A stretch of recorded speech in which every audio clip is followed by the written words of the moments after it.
आज अपन पढ़ेंगे जीव विज्ञान। क्या पढ़ेंगे? जीव विज्ञान। जीव विज्ञान किसे कहते हैं? विज्ञान की वह शाखा जिसमें जीवों का अध्ययन किया जाता है उसे बताओ क्या कहेंगे? जीव विज्ञान। विज्ञान की वह शाखा जिसमें बताओ किसका अध्ययन किया जाएगा? जीवों का अध्ययन किया जाएगा, उसे अपन जीव विज्ञान कहेंगे। तो लिख सकते हैं विज्ञान की वह शाखा, विज्ञान की वह शाखा जिसमें जीवों का अध्ययन किया जाए, जिसमें जीवों का अध्ययन किया जाए, जीवों का अध्ययन किया जाए, अध्ययन किया जाए, अध्ययन किया जाए, किया जाए, जीव विज्ञान कहलाता है। ये जीव विज्ञान शब्द कौन है देने वाला? इस जीव विज्ञान का शब्द देने वाले दो मानव थे, जिनका नाम, एक का था नाम था लेमार्क, बताओ क्या था? लेमार्क, और दूसरे का नाम था ट्रेविरेनस, बताओ क्या था? ट्रेविरेनस। इन दोनों ने इसका नाम रखा, बताओ क्या नाम रखा? जीव विज्ञान। लेमार्क और ट्रेविरेनस ने इनका जीव विज्ञान शब्द नाम रखा। और जीव विज्ञान के पिता का नाम आपको पूछे, बताओ इसके पिता का नाम क्या था? इसके पिता का नाम था अरस्तु, बताओ कौन था? अरस्तु किसके पिता का नाम था? जीव विज्ञान। और जीव विज्ञान की बताओ कितनी शाखाएं होती हैं? तो इसकी दो शाखाएं होती हैं। कितनी शाखाएं होती हैं? दो शाखाएं होती हैं। किसकी? जीव विज्ञान की कितनी शाखाएं होती? दो। और दो कौन कौन सी शाखाएं होती? एक का नाम होता वनस्पति विज्ञान, बताओ कौन सी विज्ञान? वनस्पति विज्ञान। एक का नाम है होता है वनस्पति विज्ञान और दूसरे का नाम होता है प्राणी विज्ञान, बताओ क्या नाम है दूसरे का? प्राणी विज्ञान। ये दो शाखाएं होती है किसकी? जीव विज्ञान। दो शाखाएं होती है, एक का नाम होता है वनस्पति विज्ञान, एक का नाम होता है प्राणी विज्ञान। वनस्पति विज्ञान इसमें पेड़ पौधों का अध्ययन किया जाएगा और प्राणी विज्ञान इसमें जंतुओं का अध्ययन किया जाएगा। वो बताओ कौन सी शाखा है जिसमें जंतु का अध्ययन किया जाएगा? और प्राणी विज्ञान जिसमें पेड़ पौधों का अध्ययन किया जाए, वो बताओ कौन सी हो जाएगी शाखा? है वनस्पति विज्ञान। तो इसमें बताओ किसका अध्ययन होगा? वनस्पति। इसमें वनस्पति विज्ञान में होगा पेड़ पौधों का अध्ययन, बताओ किसका होगा? पेड़ पौधों का अध्ययन। पेड़ पौधों का अध्ययन बताओ किसमें होगा? वनस्पति विज्ञान में होगा। प्राणी विज्ञान में किसका होगा? जंतुओं का अध्ययन होगा, बताओ इसमें किसका अध्ययन होगा? जंतुओं का अध्ययन, बताओ किसमें होगा? प्राणी विज्ञान में होगा, बताओ किसमें होगा? प्राणी विज्ञान में किसका अध्ययन होगा? जंतुओं का अध्ययन। इस वनस्पति विज्ञान के पिता का नाम, जिसका पिता का नाम बताओ, इसके पिता का नाम बताओ क्या था? वनस्पति विज्ञान के पिता का नाम था थियोफ्रेस्टस, बताओ कौन सा फ्रेस्टस? थियोफ्रेस्टस। ये थियोफ्रेस्टस बताओ किसके पिता था? वनस्पति विज्ञान के पिता का नाम क्या था? थियोफ्रेस्टस। यदि प्राणी विज्ञान के पिता का नाम अपने आपको पूछा जाए तो प्राणी विज्ञान के पिता का नाम था अरस्तु, बताओ क्या था? अरस्तु। ये दोनों ने एक एक पुस्तक लिखी थी। इस थियोफ्रेस्टस ने एक पुस्तक लिखी थी जिसका नाम था हिस्टोरिया प्लांटेरम, बताओ क्या था? Historia plantarum, Historia plantarum.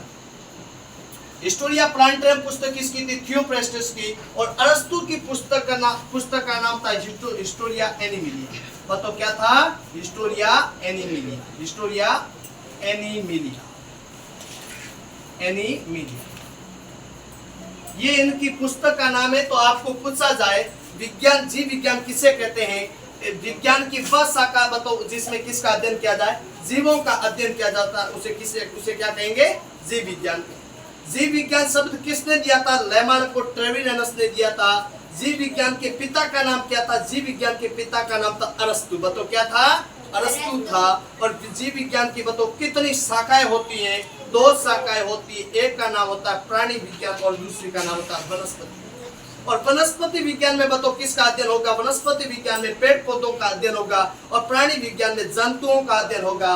और वनस्पति विज्ञान के पिता का नाम बताओ क्या था? थियोफ्रेस्टस था, बताओ क्या था?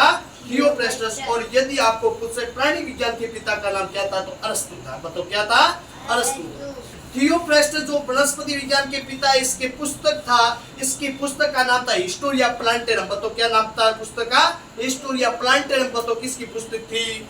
थियोफ्रेस्टस की। इधर प्राणी विज्ञान के पिता जिसका नाम अरस्तु, उसकी पुस्तक का नाम था हिस्टोरिया एनिमिलिया, बताओ क्या था? Historia Animalia. ये इनकी दो शाखाएं होती है।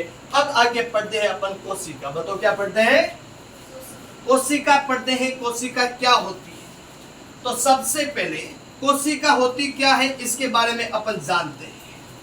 कोशिका किसे कहते हैं? सबसे पहला सवाल तो यहाँ से शुरू होता है, कोशिका। और कोशिका आपको ध्यान होना चाहिए, कोशिका होता है जीवों के शरीर की संरचनात्मक व क्रियात्मक, जीवों के शरीर की संरचनात्मक व क्रियात्मक। बताओ कौन सी? संरचनात्मक व क्रियात्मक इकाई को बताओ क्या कहते हैं? इसको कहते हैं कोशिका। जीवों के शरीर की संरचनात्मक व क्रियात्मक इकाई को बताओ क्या कहते हैं? कोशिका कहते हैं। और कोशिका किससे, कोशिकाओं से मिलकर क्या क्या बनता है? इनका क्रम भी ध्यान रखना। कोशिका से मिलकर बनते हैं ऊतक। बताओ क्या मिलते हैं? ऊतक बनते हैं। किससे? कोशिका से। और ऊतक से बनते हैं, बताओ क्या बनते हैं? अंग बनते हैं। बताओ क्या बनते हैं? अंग। और अंग से मिलकर बनते हैं तंत्र, और तंत्र से मिलकर बनते हैं शरीर। ये इनका क्रम रहता है। आपको कभी भी पूछे ऊतक किसे कहते हैं, पहली बात तो कोशिका किसे कहते हैं? जीवों के शरीर की संरचनात्मक क्रियात्मक इकाई को क्या कहते हैं? कोशिका। कोशिका का काम यही खत्म। फिर आपको पूछा जाए ऊतक किसे कहते हैं, तो कोशिका का समूह बताओ क्या कहलाता है? ऊतक कहलाता है। कोशिका का समूह बताओ क्या कहलाता है? ऊतक। यदि आपको पूछे अंग किसे कहते हैं, तो ऊतक का समूह, ऊतक का बताओ समूह क्या कहलाता है? ऊतक का समूह अंग कहलाता है। यदि आपको तंत्र पूछे तो अंगों का समूह बताओ क्या कहलाएगा? अंगों का समूह बताओ तंत्र कहलाएगा। शरीर किसे कहते हैं, तो तंत्रों का समूह बताओ क्या कहलाएगा? इनसे सभी से मिलकर बताओ क्या बनता है? शरीर। आज की क्लास को अपन यही होल्ड